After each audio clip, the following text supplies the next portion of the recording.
The year is 1980. Tensions are at a boiling point between the US and the USSR after a thermonuclear blast eviscerates a small US Air Force base in the rural town of Damascus, Arkansas.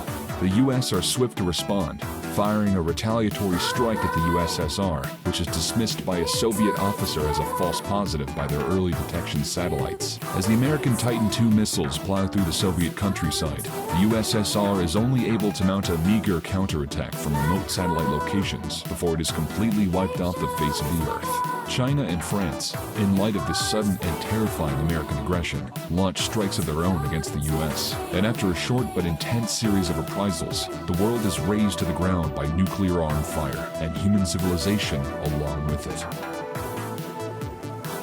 Yet mankind is not doomed. During the Cold War, the great, the good, and the gilded invested heavily in next-generation bomb shelters, enormous self-sustaining subterranean cryogenic compounds designed to preserve life until the outside world becomes habitable again. Compounds which, due to cost-cutting business measures in the name of competition and industrial espionage, failed to work entirely. Coolers. Bathed in lethal radiation, the greatest minds of the 20th century and all living memory of culture, technology, and agriculture are lost. While on the surface, the very hardiest specimens of humanity cling to life, survive, then thrive. From the ashes, a new world emerges, and the ersatz post-apocalyptic stillborn 80s continues indefinitely, populated entirely by the toughest, meanest, and outright dumbest of God's creations, the wasters. Years later, however many no one can say, even those who can count, the barren desert landscape of the western wastes is host to bitter factionalized warfare.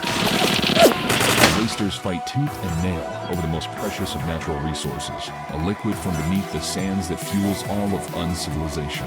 Buried deep within the cooler's chambers, the very radiation that killed off society's chosen few imbued their potable provisions with a sick green glow and a radioactive buzz.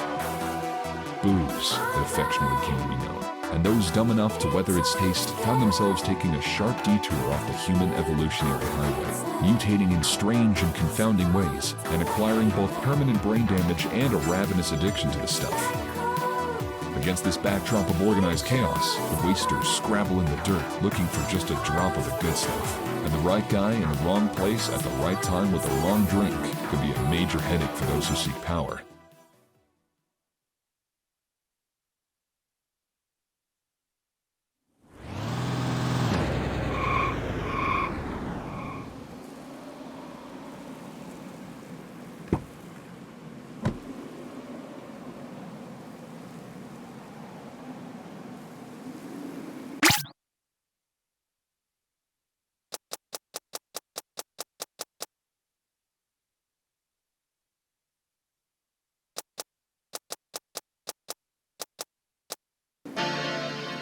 New boys, rip and shred! Hands where we can see him.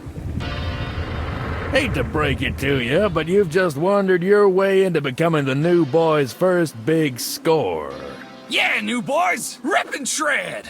Nothing personal, it's just how things work out here in the Western Wastes. You do know how things work in the Western Wastes, don't you?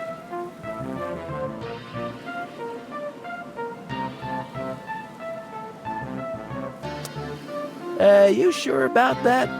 You know, these Western Wastes are a little more complicated than other wastes. Yeah, I mean, there's the shooting, which is more or less the same everywhere. But there's probably a lot of strange mechanics you might want to familiarize yourself with before you venture out. Yeah, doesn't hurt to know a mechanic, especially with that Angelus traffic. You sure you want to cut the crap and get straight to it? Well, crap. We're severely outmatched, new boys. Retreat! Retreat!